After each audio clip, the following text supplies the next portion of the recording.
Salut tout le monde, dans cette vidéo nous allons commencer l'introduction à la cinématique et pour cela nous allons aborder le premier chapitre qui traite donc du coup ici du mouvement rectiligne uniforme, autrement dit le MRU. Les objectifs de cette vidéo seront donc du coup de vous donner une introduction aux unités du système international. Nous allons ensuite aborder ce que représente la notion ici du temps, noté petit t. On va ensuite parler de ce que représente le déplacement à une dimension, qui sera donc du coup ici caractérisé par x. Et nous allons donc aborder ce qui est ici donc le vif du sujet, qui est ce que représente la vitesse. Nous commençons par l'introduction. Qu'est-ce que le MRU? Le MRU est un mouvement qu'effectue un mobile en ligne droite avec une vitesse constante. On dira que son déplacement s'effectue de façon linéaire. Donc nous allons voir qu'est-ce que cela veut dire afin d'établir un vocabulaire de base et pouvoir donc par la suite pouvoir se comprendre lorsqu'on abordera l'exemple et les exercices. Nous commençons par la définition de ce que représente un mobile. Donc un mobile, c'est tout objet qui peut être en mouvement ou à l'arrêt, comme par exemple une voiture, un avion, une personne ou une balle. On peut constater donc du coup que leur point en commun, c'est qu'ils peuvent donc se déplacer d'un point A à un point B, ce qui veut dire donc du coup qu'ils peuvent avoir une certaine vitesse pour effectuer ces déplacements. Qu'est-ce qu'une vitesse constante? Une vitesse constante, donc du coup, sera définie comme étant la distance qu'aura parcouru un mobile d'un point O, qu'on va nommer ici position initiale, à un point P, qu'on va donc du coup ici nommer position finale. Et tout ceci en un laps de temps. Donc on verra plus tard que la vitesse n'est rien d'autre que la variation du déplacement divisée par la variation du temps. Linéaire. Qu'est-ce que j'entends par linéaire? C'est le déplacement que le mobile effectue sur une ligne droite, sans bosse, et qui est parfaitement horizontale. Et on verra donc plus loin que ceci est caractérisé donc du coup par l'équation d'une droite. Et lorsque je veux dire que c'est parfaitement droit et parfaitement horizontal, ça veut dire que notre objet va uniquement se déplacer sur une ligne droite, allant donc du coup, comme mentionné ici en haut, d'un point O à un point P. Donc autrement dit, d'un point initial jusqu'à un point final. Avant de passer à la modélisation et donc passer aux équations, nous allons ici commencer par une illustration d'un simple objet, ici donc une boule, qui se déplace de gauche à droite. On peut constater donc du coup que notre boule, lorsqu'elle se met en mouvement, elle aura une certaine vitesse. Elle va évidemment avoir un sens de déplacement ici donc du coup vers la droite. Et on constate donc du coup qu'elle démarre du point O, donc qu'on appelle ici la position initiale, jusqu'au point P, qu'on va ici donc du coup nous appeler la position finale. Donc on constate donc du coup que entre son point initial et son point final, on a maintenant donc du coup une distance qui les sépare entre les deux. Ok. Et donc ici la caractéristique en physique, c'est qu'on va toujours étudier le mouvement d'un corps, donc d'un mobile, selon le temps. C'est-à-dire que ici, lorsque mon objet se trouve à la position initiale, nous allons démarrer en fait le chrono à ce moment-là. Et on va ensuite arrêter le chrono lorsque celui-ci sera arrivé à sa position finale.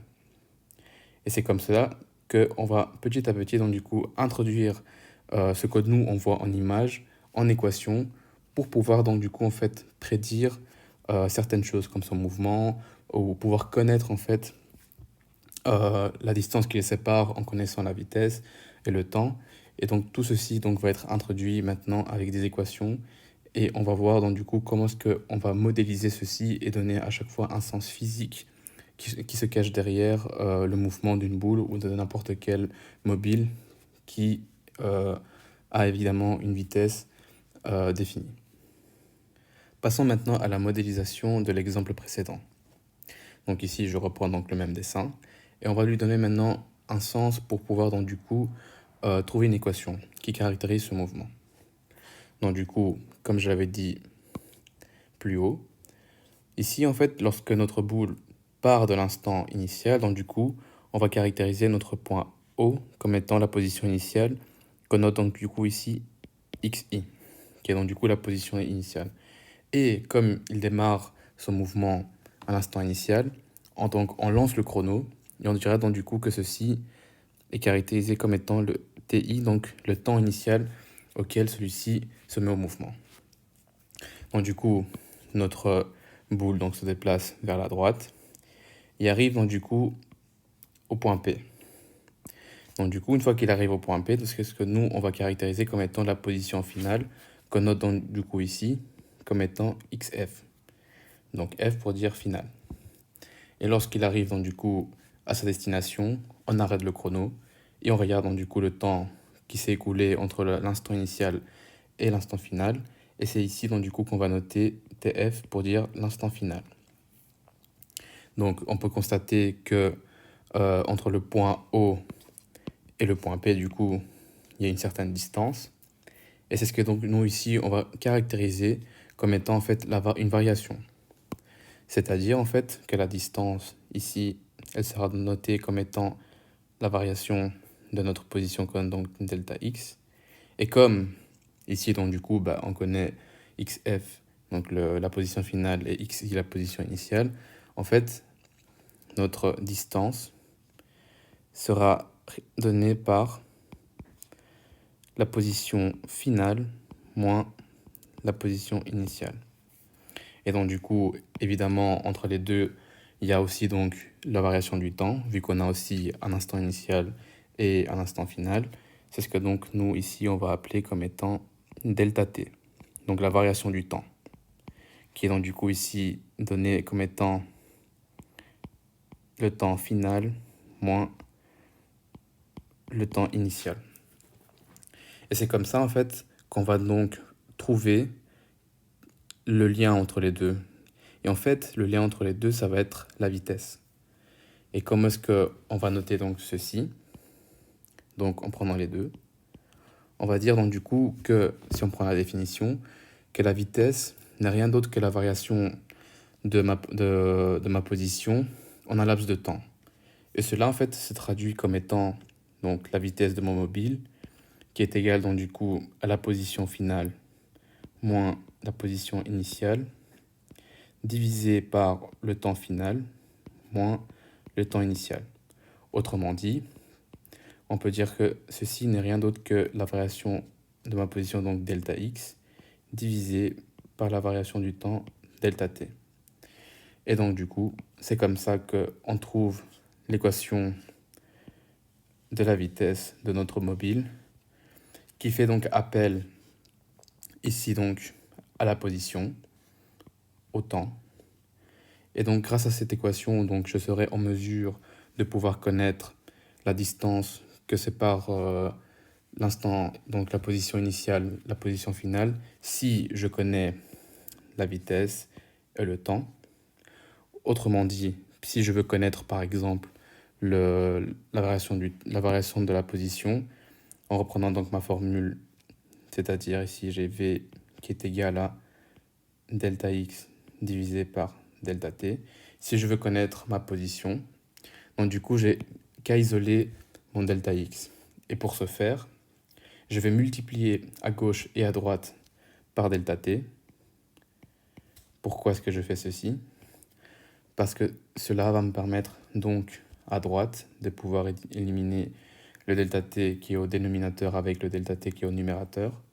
Et je trouve donc du coup le lien pour pouvoir donc du coup trouver la distance que sépare donc le point de départ et le point d'arrivée. Donc du coup, ceci n'est rien d'autre que la vitesse fois la variation du temps. Et donc du coup, ça c'est ce que nous donne notre deuxième formule, évidemment qui vient de la formule de base qui est la vitesse. Maintenant, si jamais dans un exercice on nous donne la vitesse, on nous donne la distance, donc le déplacement, et qu'on souhaite trouver le temps qu'il a mis pour aller d'un point à un autre, donc on repart de la formule ici qu'on vient de trouver. On constate donc du coup que pour connaître le temps, j'ai qu'à diviser à gauche et à droite par la vitesse, donc c'est-à-dire que je vais faire, donc j'ai delta x qui est égal à v fois delta t. Donc si je divise à gauche et à droite par la vitesse, c'est ce que je vais faire. Donc je divise par la vitesse. Je me rends compte donc du coup que je peux supprimer la vitesse ici à droite et je tombe sur l'équation suivante qui est la variation du temps qui est égale donc du coup à la variation de mon déplacement divisé par la vitesse. Et c'est ce qui me donne donc du coup la troisième relation qui me permet donc de trouver le temps qu'un mobile a mis pour arriver d'un point O pour arriver au point P, sachant qu'il est parti du coup d'un point O, comme on peut donc du coup ici le voir dans notre exemple. Afin que ceci soit clair, nous allons passer maintenant aux applications numériques. Nous allons notamment donc du coup ici utiliser la formule de la vitesse. Nous allons utiliser donc la formule de la position et voir donc du coup l'application évidemment de la formule par rapport au temps. Commençons par le premier exemple qui nous dit Anthony doit se rendre chez sa grand-mère, il part de chez lui à 10h et arrive chez sa grand-mère donc à 10h30. Sachant qu'il marchait à une vitesse de 2 mètres par seconde, à combien de mètres habite-t-il de chez sa grand-mère? Donc ici, j'ai souligné donc les éléments qui me font donc rappeler la formule de la vitesse, donc le temps, la vitesse. Et donc du coup ici, ce qu'on nous demande, c'est à combien de mètres habite-t-il de chez sa grand-mère? Autrement dit, on nous demande de calculer delta x. Donc, avant de commencer la résolution de l'exercice, c'est toujours bien de commencer à faire une modélisation de ce qui se passe. Donc du coup ici, faire un dessin. Donc ici, j'ai fait mon dessin et j'ai caractérisé donc le point de départ de Anthony, qui est ici donc du coup caractérisé par la maison avec la lettre A.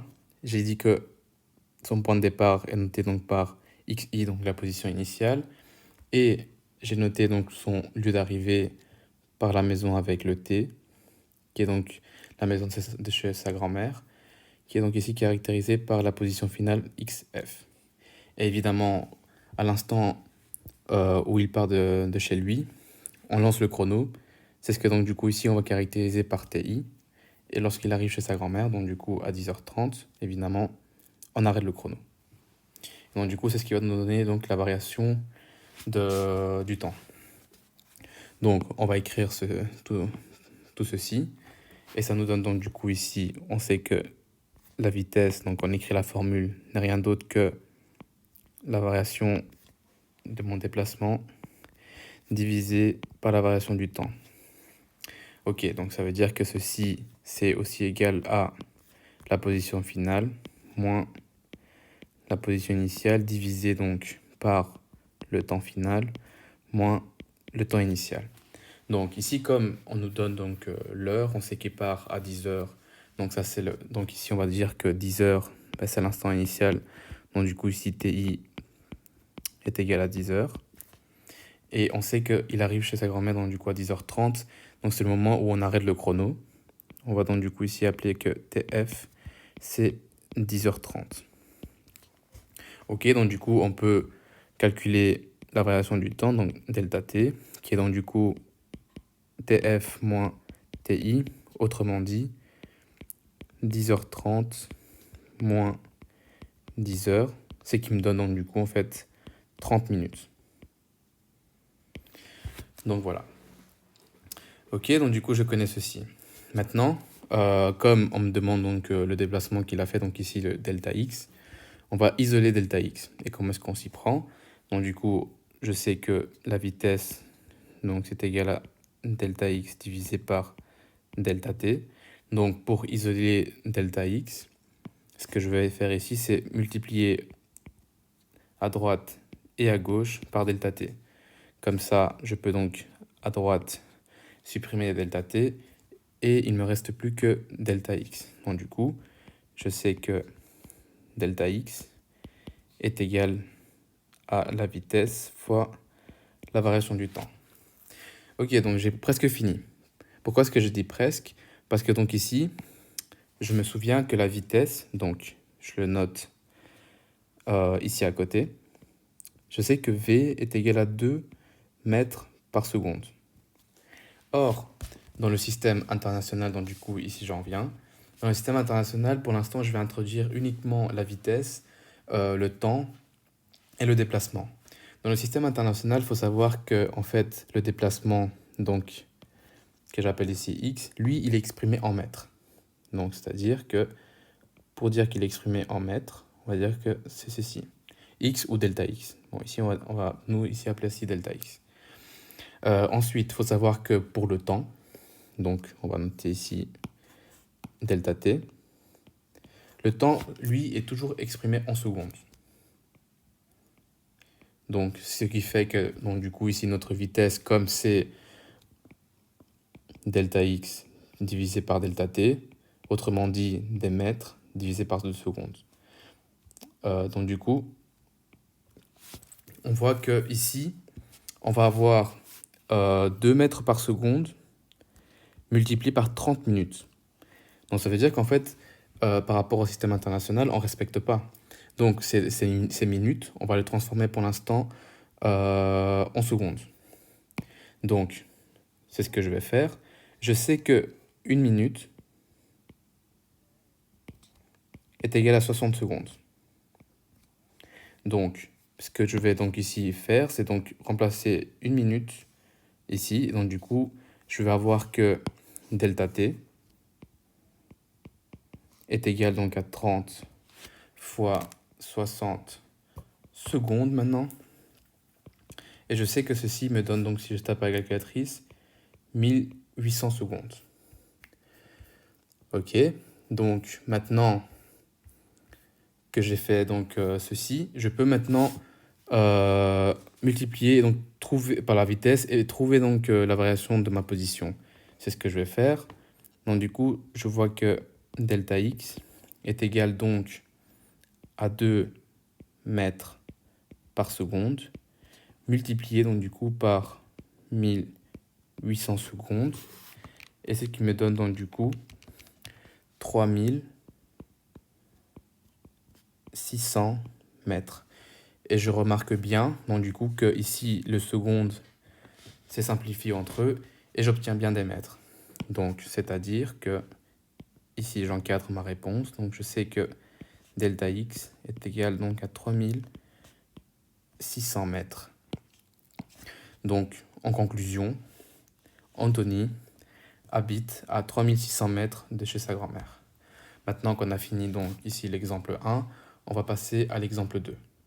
Ici dans l'exemple 2, on nous dit « Pour se rendre au travail, Aman prend sa voiture et part de chez lui à 8 heures. Sachant qu'il commence donc à 9 heures et qu'il habite à 70 km de son lieu de travail, à quelle vitesse doit-il rouler pour arriver 10 minutes à l'avance ?» Donc ok, j'ai commencé à souligner les éléments qui font donc appel à ma formule de la vitesse. Et ici donc du coup je sais que on me demande de trouver la vitesse. Donc comme précédemment, on commence donc à faire une modélisation de ce qui se passe. C'est ce que je vais donc faire. Comme précédemment, comme on est en MRU, tout se passe sur une ligne droite. Et donc du coup ici on a la maison A qui représente donc la maison de Aman et la petite maison T qui est son lieu de travail. Donc on sait qu'entre les deux, il y aura une certaine distance qui est donc du coup ici delta x qu'on connaît, qui est donc du coup ici 70 km. On sait qu'à l'instant il quitte sa maison, on démarre le chrono, qui est donc ici TI, qui est caractérisé par 8 heures. Et on sait que lorsqu'il arrive à son boulot, on arrête le chrono, c'est ce qu'on appelle donc ici TF. Mais donc ici TF, il faut faire attention, ce n'est pas égal à 9, non, à 9 heures. Parce qu'on nous dit ici clairement qu'on veut qu'il arrive 10 minutes à l'avance. Donc ça veut dire qu'on veut qu'il arrive à 8h50. Donc une fois que j'ai analysé ceci, donc je passe aux équations. Mais avant de passer aux équations, donc du coup j'écris ma formule. Donc je sais que la vitesse est égale à la variation de la position divisée par la variation du temps. Donc je le rappelle, delta x est caractérisé comme étant la position finale moins la position initiale, divisé donc par delta t qui est lui le temps final moins le temps initial. Ok, maintenant que j'ai ceci, je connais delta x. Donc, ici, donc, on sait que de manière générale, en fait, lorsqu'on ne nous donne pas, si on nous ne précise pas qu'on a une position initiale, par facilité, on va toujours euh, prendre comme point de départ xi égale à 0, parce que c'est notre point de départ. Donc du coup ici, on sait que xi égale à 0. Et donc si xi égale à 0, ça veut dire que delta x, en fait, ici, je vais avoir que c'est égal à, du coup, 70 km moins 0. Donc du coup, je sais que delta x ici est égal à 70 km. Ok, maintenant je vais trouver delta t. Ici, donc, delta t, c'est égal donc à 8h50, je le rappelle, parce qu'il doit arriver 10 minutes à l'avance, moins 8 heures, donc du coup, l'instant à laquelle il part. Donc ceci nous donne 50 minutes. Donc voilà, j'ai trouvé delta x, j'ai trouvé delta t, mais maintenant je dois faire attention au système international. Je me rends compte, je le rappelle, que la distance doit être exprimée en mètres et le temps doit être exprimé en secondes. Or ici, j'ai des kilomètres et j'ai des minutes. Donc on va commencer par changer les kilomètres. Donc je sais que 1 kilomètre représente 1000 mètres. Donc du coup, ça veut dire que je vais remplacer les 1 km ici.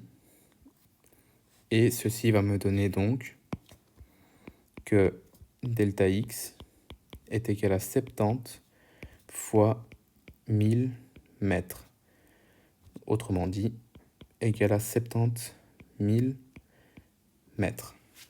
Ok, maintenant que mon déplacement, ma distance est exprimée en mètres, donc dans le système international, je passe au temps. Donc je sais que, ici j'ai des minutes, donc je sais que 1 minute, c'est égal à 60 secondes. Donc ce que je vais faire, c'est remplacer 1 minute ici, dans la minute qui est ici, et c'est ce qui va me donner donc du coup que delta t est égal à 50 fois 60. Et ceci donc me donne 3000 secondes. Maintenant que j'ai respecté le système international, je passe au calcul. Donc c'est-à-dire, maintenant je peux appliquer ma formule qui est la vitesse qui est égale donc à delta x divisé par delta t, qui est donc ici égale à 70 000 mètres divisé par 3000 secondes. Ce qui va donc me donner 70 divisé par 3 mètres par seconde. Autrement dit, 23,33 mètres par seconde.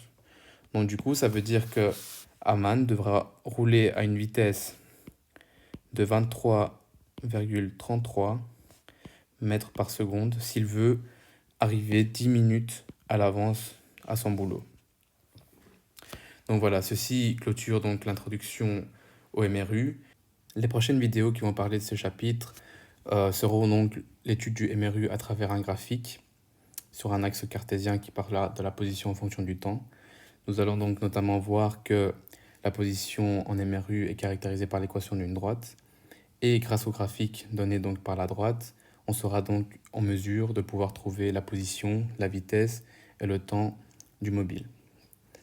Mais avant de pouvoir donc regarder cette vidéo, je vous conseille de regarder la vidéo qui parlera de l'équation d'une droite en maths pour que vous puissiez facilement passer à la compréhension en physique et surtout voir en fait l'application de l'équation d'une droite en physique. Je vous remercie d'avoir regardé ma vidéo et je vous dis donc à la prochaine pour d'autres vidéos.